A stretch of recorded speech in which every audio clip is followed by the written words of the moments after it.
தமிழ் மக்களுக்கு வணக்கம். என்னுடைய காணொளிகளை பார்க்கும் பொழுது, அந்த காணொளிகளில் இருக்கக்கூடிய அதாவது மேடை பேச்சு அப்படின்ற அந்த ஃபார்மேட்ல ஒரு ஒரு ஒரு அது ஒரு கான்செப்ட்ன்னு வச்சுப்போம். அந்த கான்செப்ட்ல பேசும்பொழுது, சில தடித்த வார்த்தைகளை நாம் பயன்படுத்துறதை எடுத்து வைத்துக்கொண்டு, நீங்க வந்து ஆபாசமா பேசுறீங்க, அல்லது நீங்க வந்து மிக கடுமையான வார்த்தைகளை பயன்படுத்துறீங்க. இதனால உங்களுக்கு வந்து பிரச்சனைகள் வரும், வழக்குகள் வரும் அப்படின்னு சொல்லிட்டு நெறைய அ அன்பர்கள் சொல்றத நான் பார்த்துட்டு வரேன். அதை எல்லாம் நீங்கள் சொல்லும்பொழுது ஒரு விஷயத்தை புரிஞ்சுக்கணும். இது யாருக்கு எதிராக இந்த ஆபாசமான வார்த்தைகள், அதாவது நான் ஆபாசமான சொற்களை பயன்படுத்துவதை தவிர்ப்பது வழக்கம். எனக்கு தெரிந்து மிக கடுமையான ஆபாசமான வார்த்தையை நான் பயன்படுத்தியிருப்பேன்னா, கருணாநிதின்ற வார்த்தையை பயன்படுத்தியிருப்பேன்.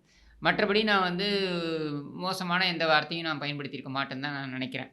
அப்படியே இருந்தாலும் கூட, இது போன்ற கடுமையாக பேசுவதற்கான காரணம் என்ன அப்படின்னா, அது எதிர்வினை ஆற்றுவதாகத்தான் நீங்க எடுத்துக்கணும். ஏன்னா, எதிராளி என்னென்ன பேசுகிறார்கள் அப்படின்றத பாருங்க.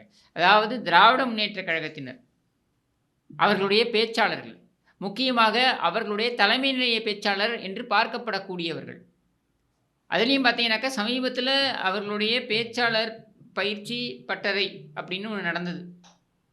இந்த பயிற்சி பட்டறையில பார்த்தீங்கன்னா, ஒரு கிட்டத்தட்ட 9,000 பேர் வந்து தேர்வு செய்யப்பட்டு அவர்களுக்கு தேர்ச்சி குடுத்தார்கள். அதாவது தேர்ச்சி எப்படின்னா, பயிற்சி குடுத்தார்கள். எப்படி அப்படின்னா, இவர்கள் எல்லோரும் மேடைகளில் தமிழகம் முழுவதும் பேசப் போகிறார்களாம். இதற்கு தேர்வு செய்யக்கூடிய அந்த குழுவில் இருந்த ஆட்கள் யார் யாரு அப்படின்னா, ஒவ்வொருத்தருக்கும் ஒரு வரலாறு இருக்குன்னு வைங்க. திமுகவுடைய வரலாறு என்னன்னு உங்களுக்கு தெரியாதா? இதில முக்கியமான ஒரு நபர் யாரு அப்படின்னு பார்த்தீங்கன்னா, சிவாஜி கிருஷ்ணமூர்த்தி அப்படின்ற நபர் இருக்கார். இந்த சிவாஜி கிருஷ்ணமூர்த்தி என்ற நபர் பேசக்கூடிய அந்த அவருடைய பேச்சுக்கள், நீங்க மேடையில அவர் என்னென்ன பேசுறாருன்றத எடுத்து பார்த்தீங்கனாலே உங்களுக்கு புரியும். என்ன என்ன ஒரு தரத்துடன் அவர் பேசுவார் அப்படின்னு சொல்லிட்டு. இதையெல்லாம் நீங்க பார்க்கலாம். இந்த 2 காணொளிகள் நீங்க பாருங்க. ஒக்கால ஓடி எடப்பாடி பழனிசாமி 10 வருஷத்துல நாட்டை மயிராக்கிட்டான் இல்லையா? 10 வருஷத்துல நாட்டு மயிசா போச்சா இல்லையா? இப்ப நீங்க பார்த்திருப்பீங்க. ஒரு எதிர்க்கட்சி தலைவரை எவ்வளவு மட்டமாக இவர் பேசுகிறார் அப்படின்றத இதிலிருந்து நீங்க புரிஞ்சுக்கலாம். நான் ஸ்டாலினை மிஞ்சி மிஞ்சி போனா தத்தின்னு சொல்லியிருப்பேன். அட்டகத்தின்னு சொல்லியிருப்பேன். உதவாக்கரைன்னு சொல்லியிருப்பேன். இல்ல அதையெல்லாம் கடந்து இந்த கும்பலை வித்தவுட் டிக்கெட் கும்பல்னு சொல்லியிருப்பேன். இது எல்லாமே பார்லிமென்ட்ரின்னு தான் பார்க்கப்படும். இது எதையுமே நீங்க வந்து ஒரு கடும் சொற்களாக, அதாவது நீங்க வந்து ஒரு வசை சொற்களாக நீங்க பார்க்க முடியாது. ஆனால் இவர் பேசக்கூடியதெல்லாம் பாருங்க. இது எதிர்க்கட்சி தலைவரை மட்டும் இல்ல. இன்னொரு காணொளிய பாருங்க. இதில நாம் தமிழர் கட்சியுடைய தலைமை ஒருங்கிணைப்பாளரான சீமானை எப்படியெல்லாம் பேசியிருக்கிறார்கள் பாருங்க. வேசி மகன், ஏ சீமான் நாய, தமிழ்நாட்டில் நீ நடக்க முடியாதுடா. நான் கேட்கிறேடா, ஏ மானங்கட்ட ஈனங்கட்ட சீமா பையல, என் நாய, ஏன்டா ரஜினியை போய் பார்த்தேன்? பிக்காலி பையல ஏழு சைமன் செபஸ்தியான் அதான் ஏலை, நீ இன்னொரு முறை என் தலைவனை பேசுறேன் வை, எங்கிருந்து வராடா? நீ கத்தி பேசலாம், நாங்க கத்தியோடு பேசுவோம். எச்சரிக்கையாரி, நாம் தமிழருக்கு கட்சிக்கார பயலுக்கு சொல்றோம்டா, எல்லாம் சீமா உனக்கே சொல்றோம்டா.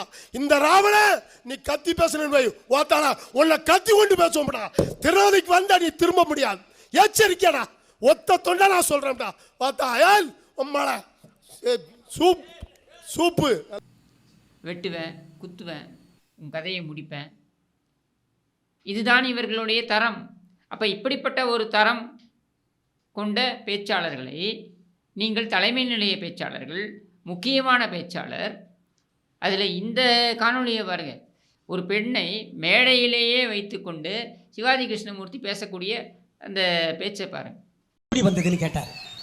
நான் மேடையில் இருந்தாவே கரண்ட் வைப்ரேஷன் ஆகும். மேட்ரு பண்ணாதான் புள்ள பிறக்கல, நான் பார்த்தாவே புள்ள பிறக்கும். அப்படி சிவாஜி கிருஷ்ணமூர்த்தி.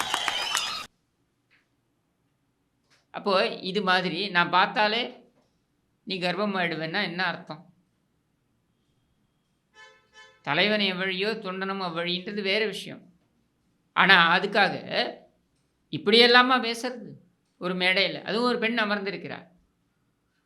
அதுக்கு கீழே ஆடியன்ஸ்லேயும் பெண்கள் உட்கார்ந்துருப்பாங்க. இதையெல்லாம் பெருமை என்று பேசி திரிவார்கள் திமுகவினர். இதுதான் இங்கே பெரிய பிரச்சனையே. மற்றவர்கள் நம்பிக்கை, மற்றவர்களுடைய தனிப்பட்ட வாழ்க்கை, இதையெல்லாம் எடுத்து கொச்சையாக இவர்கள் மானாவாரியாக பேசுவார்கள், வாய்க்கு வந்ததை பேசுவார்கள். இவர்களுக்கு நம்ம எதிர்வினை ஆற்றவே கூடாது அப்படின்னா அது எப்படி சாத்தியம்? நீங்கள் உதாரணத்திற்கு 96 காலகட்டங்களில் பார்த்தீங்கன்னாக்க செல்வி ஜெயலலிதா அவர்களுக்கு எதிராக இவர்கள் நிகழ்த்திய அராஜகங்கள் என்னென்ன அப்படின்றத நம்ம பட்டியலிட வேண்டும் என்றால் அவருடைய கைதிலிருந்து ஆரம்பிக்க வேண்டும். அவர் கைது செய்யப்பட்ட பொழுது அவர் கைது செய்யப்பட்டு அவர் அழைத்து செல்லப்படுகிறார் போயஸ் தோட்டத்தில். இதெல்லாம் நான் நேரடி சாட்சி. நான் அங்கே இருந்திருக்கிறேன், நான் அதை பார்த்திருக்கிறேன், அதனால் நான் சொல்கிறேன். அவர் கைது செய்யப்பட்டு அவர் அந்த வேனில் ஏற்றப்படுகிறார். அதுவும் இந்த சாதாரண போலீஸ் ஜீப்பு வேன். அதில் அமர்ந்து அவர் சொல்கிறார், நான் இந்த கைதை எதிர்கொள்கிறேன், எனக்கு எந்த பிரச்சனையும் இல்லை அப்படின்னு சொல்லிட்டு அங்கிருந்து அவர் அந்த நீதியரசருடைய இல்லத்திற்கு அழைத்து செல்லப்படும் வரை மின்சாரம் இருக்கிறது. நீதியரசருடைய இல்லத்திற்கு அழைத்து செல்லும் அந்த தருணம் மின்சாரம் துண்டிக்கப்படுகிறது. 9வது மாடி நீதியரசருடைய இல்லம், அங்கே அவர் ஆஜர்படுத்தப்பட வேண்டும். இந்த 9 மாடிகளையும் அவரை அழைத்து செல்கிறார்கள். கும் இருட்டு. இந்த இருட்டில் திமுக நபர்கள், பொறுக்கிகள், காளிகள், திமுகனாலே பொறுக்கிகள், காளிகள், குண்டர்கள், கேப்மாரிகள், மொள்ளமாரிகள், முடிச்சவிக்கர்கள், இவர்கள் எல்லோரும் இருப்பார்கள். இந்த கும்பல் அங்கே நின்று கொண்டு செல்வி ஜெயலலிதா அவர்கள் மீது ஆபாசமான சொற்களை வசைமாரியாக பொழிவது, விட்டால் தொடர்ந்து நிற்பது, இது எல்லாவற்றையும் செய்கிறார்கள். இது எல்லாவற்றையும் சகித்து கொண்டு அங்கே அந்த ஆஜர்படுத்தப்பட்டதுக்கப்புறம் அவர் ரிமாண்ட் செய்யப்படுகிறார். அப்போதெல்லாம் புழல் கிடையாது. அப்போ central jail, Chennai central jail. அங்கே அவர் என்ன மாதிரியான ஒரு சூழலில் அமர்த்தப்பட்டார், என்ன மாதிரியான ஒரு செல்லில் அவரை அடைச்சாங்க, இது எல்லாமே நம்ம ஏற்கனவே பார்த்துட்டோம். இந்த கோபத்தின் வெளிப்பாடு தான் 2001 அனைத்து அண்ணா திராவிட முன்னேற்றக் கழகம் மீண்டும் ஆட்சி கட்டிலில் அமர்ந்த பொழுது சேப்பாக்கத்தின் எம்எல்ஏவாக நம்ம கருணாநிதி தேர்வு செய்யப்பட்டார். இது உண்மையாக நடந்த சம்பவம். இந்த கோபத்தின் வெளிப்பாடாக நீ எல்லாம் ஒரு எம்எல்ஏ, உனக்கெல்லாம் ஒரு அலுவலகமா அப்படின்னு சொல்லிட்டு 2 செங்கலை விட்டு எரிஞ்ச. எங்கே? கருணாநிதியுடைய எம்எல்ஏ ஆஃபீஸ். அடுத்த நாள் திறக்க போகிறாங்க, முன்னாடி நாள் நான் செங்கலை விட்டு எறிகிறேன். அடுத்த நாள் கருணாநிதி வரார், செங்கல் விட்டு எரியப்பட்டிருக்கிறது, கண்ணாடி உடைந்திருக்கிறது, அலுவலகம் தாக்கப்பட்டிருக்கிறது அப்படின்னு சொல்லிட்டு அங்கே 15 நிமிடம். அப்பவும் பாருங்களேன், அதே புத்திங்க. அது ஈழத்தமிழராக இருக்கட்டும், இல்லை தனது அலுவலகமாக இருக்கட்டும், அதே புத்தி. 15 நிமிடம் உண்ணாவிரதம். அப்புறம் இவர் நம்ம முத்துக்கருப்பன் தான் அப்போ கமிஷனர் நினைக்கிறேன், அவர் வராரு. அதுக்கப்புறம் பேச்சுவார்த்தை நடத்துகிறாங்க. ஆனால் உளவுத்துறை கண்டுபிடிச்சிட்டாங்க யார் எந்த செங்கலை விட்டு எரிந்தது. முன்னாள் இரவு நான் தான் செங்கலை விட்டு எரிஞ்சிருக்கேன். இப்போ நம்முடைய கோபம் எதனால் வருகிறது? நீ செய்த அராஜகம், நீ செய்கின்ற அட்டூழியம், இதற்கெல்லாம் எதிர்வினை ஆற்ற வேண்டும் என்ற கோபம் வருகிறது இல்லையா? அந்த கோபத்தின் வெளிப்பாடு தான். அன்னைக்கு செயல் வடிவில் அது செய்ய முடிந்தது, இன்னைக்கு வார்த்தை வடிவில் அது வருது. ஆனால் என்னுடைய வாதம் இங்கே என்ன அப்படின்னா, இது மாதிரியான பேச்சுக்கள், அதாவது ஒரு ஒரு பொது மேடையில், அதுவும் ஒரு கட்சியுடைய மதிக்கத்தக்க இடத்தில் பொறுப்பை கொடுத்திருக்கின்ற நிலையில் இருக்கக்கூடியவர்கள் இப்படி பேசலாமா? யூடியூப்பில் பேசுகிறோம், என்ன வேணாலும் பேசிட்டு போகலாம். இப்போ நான் என்ன வேணாலும் பேசிட்டு போகலாம், என்னெல்லாம் கேள்வி கேட்க முடியாது. மிஞ்சி போனால் நீ வழக்கு போடுவேன். அதை கடந்து வேறு எதுவும் நீ பண்ண முடியாது. ஆனால் ஒரு கட்சியுடைய மேடையில் நீ பேசும்பொழுது அந்த கட்சியுடைய பிரதிபலிப்பாகத்தான் அது பார்க்கப்படும். அப்போ அந்த கட்சியுடைய குரலாகத்தான் அது பார்க்கப்படும் என்கிற பொழுது நீ செய்வது சரியா? நீ இப்படி பேசுவது சரியா? ஒரு எதிர்க்கட்சி தலைவரை இப்படி பேசலாமா?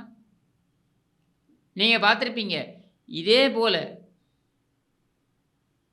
ஸ்டாலின் எதிர்க்கட்சி தலைவராக இருந்த பொழுது யாராவது பேசி அது கணக்கில் வந்திருக்கா இந்த மாதிரி ஸ்டாலினை?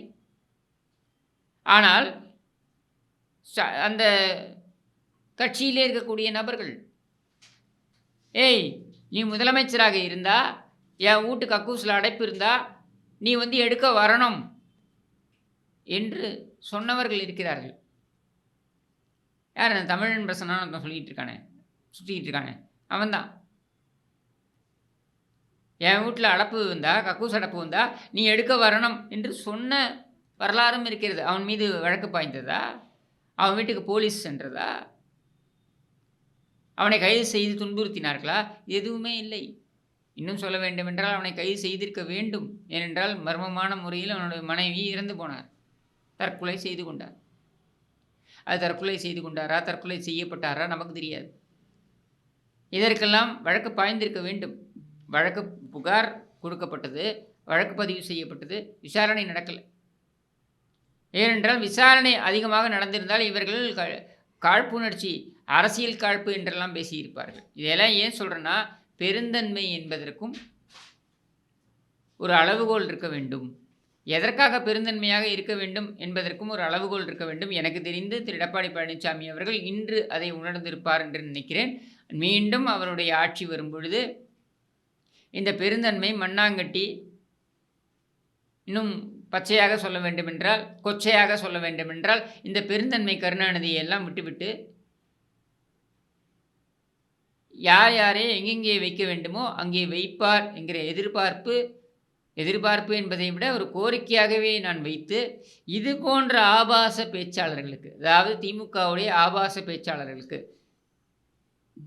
நான் கொடுத்திருப்பது குறைந்தபட்ச பதிலடி தான். இனியும் இது போன்ற ஆபாச பேச்சாளர்கள் அவர்களுடைய பேச்சுக்களை தொடர்வார்கள் என்றால் எங்களுடைய தரப்பிலிருந்தும் இதே போன்ற பதிலடி தான்